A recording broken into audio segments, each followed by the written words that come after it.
Hi, everybody. I'm sorry for the delay. We had a little technical problems. This is a beta testing, as you know. I want to welcome our writer-in-residence of the Writers Garret to our Writers Studio chat, or right now we're calling them the Writers Garret's Efficiencies, but we welcome any new names. But we have JOE MILAZZO, who's been working with the Writers Garret for 5 years in a number of capacities.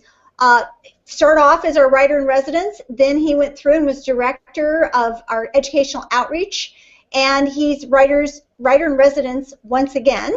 And part of this has to do with the fact that Joe is kind of a quintessential American man of letters and entrepreneur. Can you address a little bit about the history of how you've got so many diverse interests that are all literary? And thank you so much, Joe, for taking this time to be with us. Oh, sure. Thanks for having me. A lot of it has to do with my upbringing, particularly my father. Reading was always very important in my family. Both my parents were readers. My father was the Dallas Morning News book critic for many years, and he also collected books, primarily modern American literary first editions. So I just grew up around all that stuff, and just kind of absorbed it, I think, and learned a lot just from being around my father. So I think that has a large part to play in it. I always knew that I wanted to do something creative. There's a lot of creativity in my family as well, people who are talented. Visual artists and musicians and things of that nature. I don't really have a talent for those things. I wish I did. So I looked for something creative, a creative outlet, and in high school I kind of found that writing was that thing. And it was supported largely by reading. So I just kind of fell into it. I was just fortunate enough, I think, to have parents and teachers that supported these interests. I never had any illusions about making a living at it, I think, which is also nice.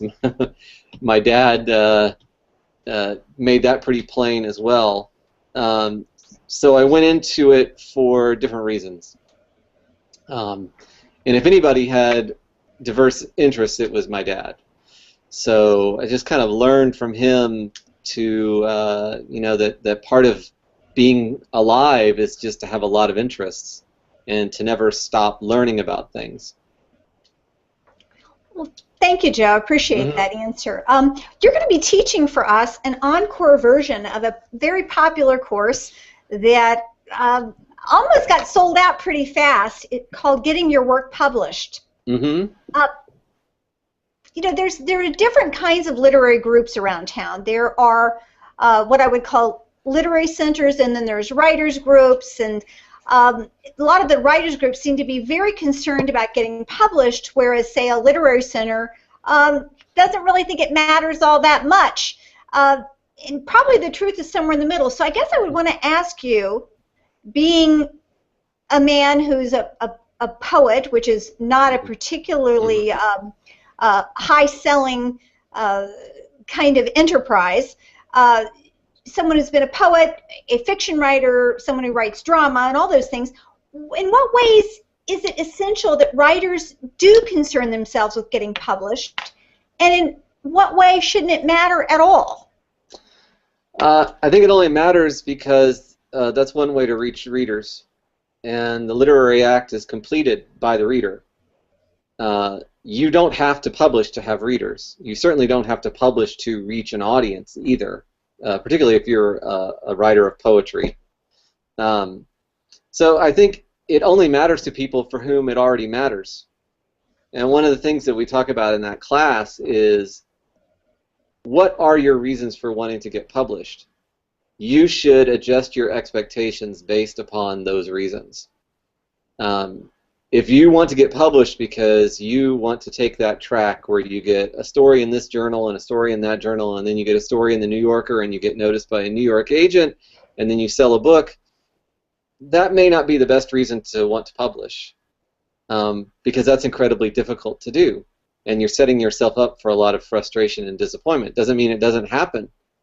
It takes a lot more than talent and ability to make that sort of thing happen. So being honest with yourself about your reasons for wanting to publish, adjusting your expectations, but no, absolutely not. It's not the end-all, be-all. There's plenty of things that get published that probably never merit having been published. They get published because of the way that industry functions, which is all about selling books, not necessarily about reaching readers or being literary in the way that we mean being literary. Think about all of the great classics that we read to this day that when they were published were abject failures, and probably the most famous example of that in American literature is Moby Dick. Not only did it get terrible reviews, but it sold so poorly that Melville's publishers, for his next book, gave him such a bad deal. They were trying basically to fire him without making it look like they were firing him as a client. It didn't really work. He took their bad deal, but he never really recovered from his experience with Moby Dick. But you can't imagine American literature without it. Look at somebody like Emily Dickinson, who published a fraction of a fraction of her work during her lifetime. But if you're talking about American poetry, you're talking about two people primarily as the mother and father, Whitman and Dickinson. So one of the things we do talk about in that class is what publishing really means, how it functions, what your expectations for it should be, why you shouldn't be afraid of failing at publishing. And every victory you earn in publishing is a great victory. But, those prestigious places are not necessarily the ones that are going to bring you readers. And the landscape in publishing has changed so much because of the internet and new publishing ventures that there are whole literary communities that have risen up that are about reading and not about the sort of economics of publishing as it's traditionally understood. So I would agree. Publishing is great, but it's not everything. This next question, you probably have sort of in some ways already answered it. It's been implicit in some of your other answers, but so it's going to be up to you to figure out how to make it new and everything. But basically, tell us a little bit about your love of poetry and fiction and memoir and dramatic writing. And is there like a common thread in terms of the writing or the passion? I mean, what attracts you to each of these, either individually or collectively? Well, my first, I guess my first love as a writer was poetry, but I was never very good at it, and I didn't know how to read it, and it took me a long time to gain an appreciation for it. My training as a writer was primarily as a novelist. I studied as an undergraduate creative writing, and I decided pretty early on I wanted to write novels. I'm not a very good short story writer either. And only slowly, on my own, just reading and thinking about things and failing and picking myself back up and going at it again, did I learn to appreciate poetry. I mean, there's one school of thought that says, well, genre doesn't matter as long as it's good writing. But we all have different definitions for what good writing is. I am drawn to things that make me stretch myself as a reader, that demand a certain amount of effort on my part. Some people might call that difficult writing. I don't know if it's difficult. There is pleasure to be had in reading things that are purely entertaining and sort of fill the time. But I'm much more interested in writing that asks questions, makes you sort of rethink how the whole medium of literature works, what it's meant to do. So I guess some people would also call that an experimental kind of writing. And in experimental writing, you don't typically respect genre distinctions. You have a certain amount of freedom to mix up genres or work across genre boundaries or just write without any notion of genre whatsoever. You know, Russell Edson, who just passed away, most poets would name check him as, you know, the most important prose poet in contemporary American literature. But he's just as influential for people who write flash fiction. And most of his prose poetry, they're sort of warped little folk tales. So depending on who you ask, you get a different answer as to what genre he wrote in. And I think that's one reason why his work has wide appeal and lasts. I know of people who don't read literature, but they know who Russell Edson is. So I like having that freedom. I think one of the reasons why a creative pursuit or an artistic pursuit is attractive is because you have certain freedoms that you don't have otherwise available to you. Could you share with us, would you be interested in sharing a poem with us? Is that an sure. option? Sure. So I have here a poem that's will be appearing in the Black Warrior Review sometime later this year. I think it's in the fall. I'm not 100% certain. And this poem comes from a sequence of poems that will also be published as a book sometime in the near future. I don't know exactly when that will be either. The title of the book is The Habiliments. Every poem in the sequence has a similar title, The Dream in Which, so forth and so on. So this poem, and I can't remember exactly where this falls in the sequence now. It's probably somewhere in the middle. This poem is entitled The Dream in Which Every Time I Ask for a Parable, a man hands me a fish. Let me say that again. The dream in which every time I ask for a parable, a man hands me a fish.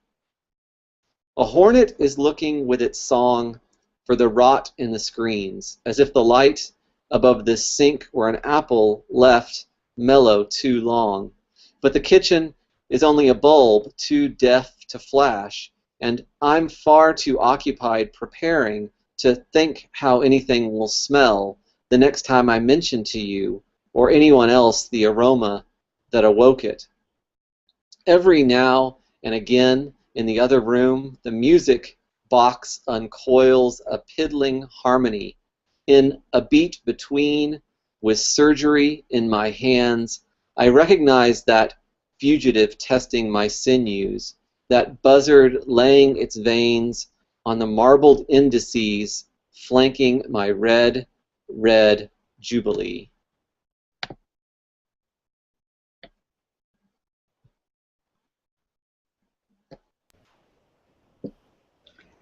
I think we lost you, but you're back. I'm here. Yes, so I didn't catch any of your poem. Can we go back to that? Sure. Or Thank I could you, even read a Marty. different one. I could even read a different I don't one. think it was a technological commentary on your talent or anything like that. Maybe Google just completely rejected the notion of hearing that poem. It's like a rejection slip from... Yeah, it's like, oh, we don't have any use for that. Sure, I'll read it again. I'll read it more quickly this time, in the interest of anyone who already heard it or it being preserved. So the dream in which every time the dream in which every time I ask for a parable, a man hands me a fish. A hornet is looking with its song for the rot in the screens, as if the light above this sink were an apple left mellow too long.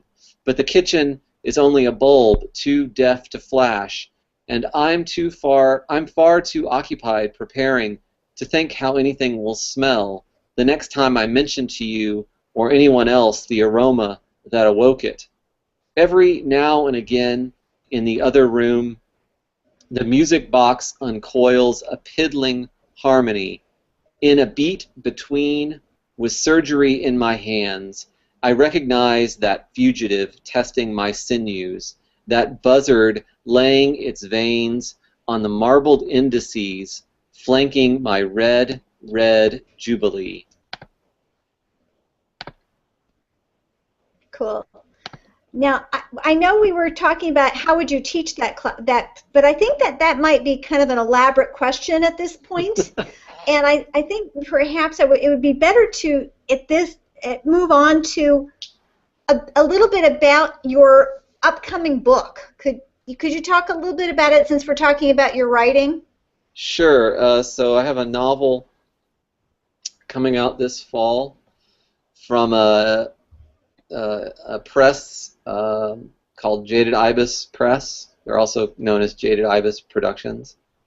They're a really interesting publisher. Their economic model, their publishing model is very different. It's gotten quite a bit of coverage in the national press. The founder, Deborah DeBlasi, who's also a writer and artist in her own right, did a long Q&A with the Washington Post a couple of years ago.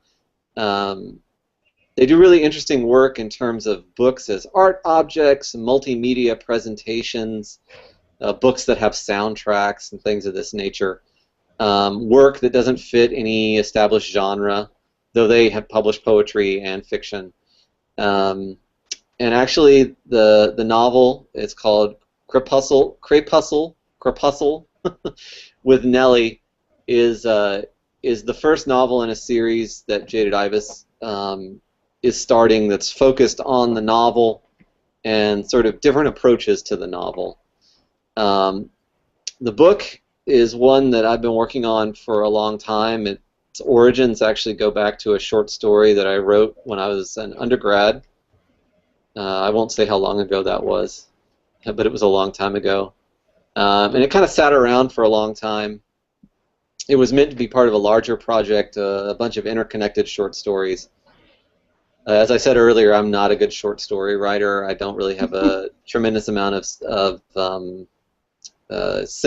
not sympathy is not the right word. It's not really the form that I like the most. And I realized that the other stories were not worth saving, but there was something in this particular piece, which was already kind of novella length anyway, that was worth saving. And as I just continued to think about it and work on it very, very intermittently, I realized that there was probably a novel in it. But I never anticipated that. As to what the book is about, the joke answer is it's about 400 pages. The real answer is it is written around the subject of Thelonious Monk, the famous jazz pianist and composer, but it's not really about him. It's about his wife and another woman who was very important in his life. Her name was the Baroness Panonica de Königswarter. She was a member of the Rothschild family, was sort of disowned by that family, but she was very famous in New York in the 50s and 60s. The jazz baroness. She was this very important patron for African American jazz musicians in particular. She was probably most famous at the time because Charlie Parker, very famous bebop musician, the founder of bebop, whatever, died in her hotel room. So she was sort of, in the 50s, this scandal sheet figure. But she was Monk's great friend for the last, 40 years of his life. The last 8 to 10 years of his life, he actually lived at her home. He did not live with his family. Not really sure what all the reasoning behind that was. And when I started this project, there was not a tremendous amount of research on these people. There were contemporary news accounts, a lot of sort of mythic stories, you know, sort of folklore. In the time since the novel was begun and finished, there has been scholarship published on these figures. I have not read it yet, because that would sort of, I felt like that would sort of contaminate or negatively impact the imaginative work that was going on in this novel. And it's very obvious when you read it that it is a work of the imagination. It is not posing as traditional historical fiction. It's more like an intervention in the mass of myth that surrounds these figures and speculation that surrounds them as well. If I could liken it to anything, it's sort of like the novel is a record of somebody listening to Monk's music, knowing a few things about him, and wondering from what they hear in the music how that might relate to real life. So that's the best way I can describe the project. We've just got a little bit more time. There's two things I wanted to ask. First of all, I want to ask you about your class, but before that, and I would like to have, if there's anybody in the audience who wants to ask questions or anything like that, or anybody who would like to send an invitation to ask questions, that's an option as well. But if you would like to just read, I don't know, about a minute's worth from your small excerpt from your new book that's coming out? Well, let's see if I can find something short enough. Let's see here. I think the best thing for me to do is maybe read, let's see here. That's a very difficult. It's a very difficult task, and I know it is hard. But let me give you a paragraph at least, because some of these paragraphs are rather something long. that gives us some appreciation for your language, maybe. Okay. So sometimes you can do that, and people don't know any of the rest of what's going on. You know, they can just. Yeah. So I'll set this up very, very briefly. I'm just going to read a paragraph from the very, very last scene of the novel. It doesn't give away the ending. And Nellie is Monk's wife. There's a character mentioned here named Nina. Nina is a girl who is not African American. She's Anglo, I guess. She's just not African American. Who lives in the Monk's building and has a kind of fascination with Thelonious Monk. She's a fan. She knows his music. And she herself is an aspiring composer. And prior to this, we've seen her in conversations with Nellie asking, you know, when can I meet your husband, you know? And, you know, we're given to understand that this has never occurred. So at the very end of the novel, the final scene, Monk is rehearsing in his apartment with another musician, and Nellie is there listening to what Monk is playing, and Nina and two friends enter. And so that's what this is describing. So past the sticky door, the top hinge is pulling out of the door frame where the screws have been turned clockwise some, counterclockwise a little, then clockwise much more, having bitten almost like some feral animal into the wood. The sticky door whose bolt failed to catch when Nellie first walked in, there bursts a crouching and ponytailed Nina, arms thrust out with palms parallel to the floor. Her two unheralded girlfriends back in behind her. One carries Nina's cello in one hand, a bassoon, uncrated, in the other. The second girl totes a flute, a music stand flapping with loose pages under a bulldog clip. John, a tenor saxophone player, blinks rapidly and tentatively steps backward towards Nellie's bedroom. His instrument is cambered where it has been clasped by both hands rearward, and its mouthpiece's bill keeps pointing close to the still lustrous buckle of his new leather belt. In black leotards and turtlenecks and bottomless sunglasses, Nina knocks on the door as it returns to her where she is poised, one foot floating just over the threshold. The other girls slow down, spin on the flush felt toes of their slippers, and slowly straighten up from their buttocks to what chests they have. They grow less callow as they align their postures with something more like propriety. They spread out as they adagio through their entree, moving with an aplomb so careful it gives its contrivance away. Nothing is shoved, and nothing teeters, nothing plunges, nothing reacts at all to the girls and their instruments. Not the acacia mask with its infinite hues, not the headless Chingachgook, not Monk's crazily valanced hat rack, not the newspaper tree, nor the boxes, the mismatched furniture, the lampshade hung with cleats, the blankets, the coats, the ashtrays, the wadded and folded paper sacks, the shuffle of magazines and deli menus, the railroad spikes, the IOUs, the knickknacks, the forgotten mementos, the unwanted things, the junk, the trash, the piano.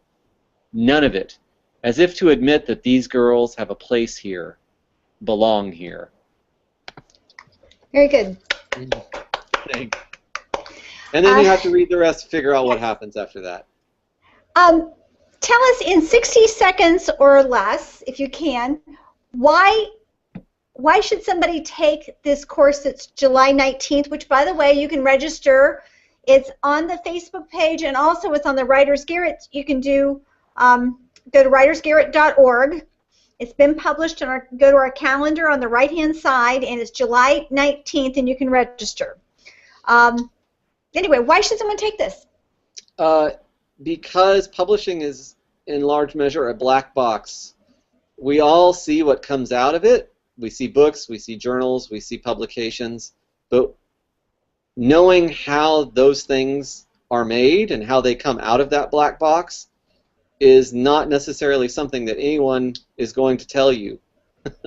So part of the point of the class is to demystify the publication process and just talk about this is how it works. These are the people involved. These are the mechanisms by which these things are made and come to market. These are the things that you should bear in mind as you look for markets to submit your work. So if you feel that there is a lot of mystery surrounding it, or that nobody seems to have any real-world advice for you on the subject, that's what this class is designed to. That's a need that this class is designed to answer and to serve.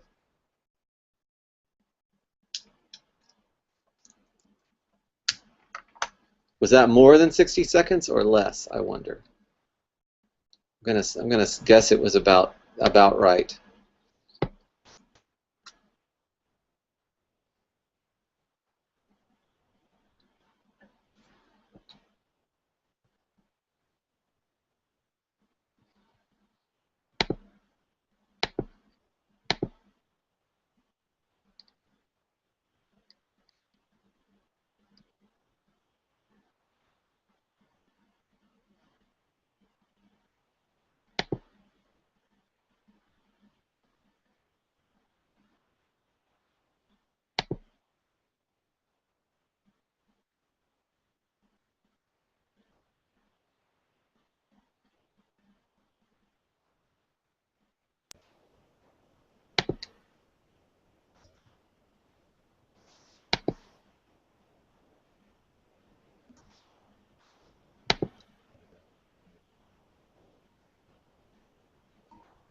There you are. Yes. Had lost you again.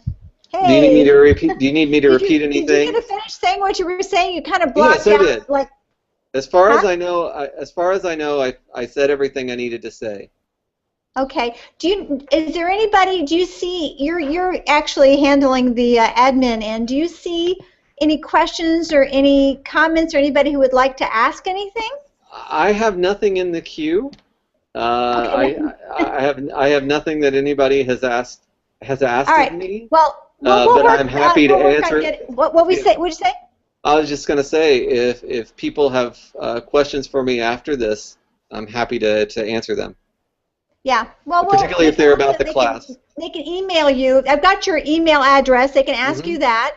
Sure. And they can sign up for the class. Right. And they can also put it. They can also respond, I believe, into the Facebook page and ask us questions if they would like. Yes. So, yeah, I'm happy to answer stuff. Forward them on to you. Sure.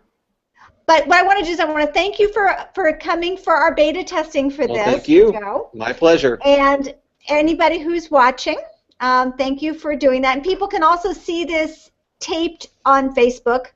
Not Facebook, I mean YouTube.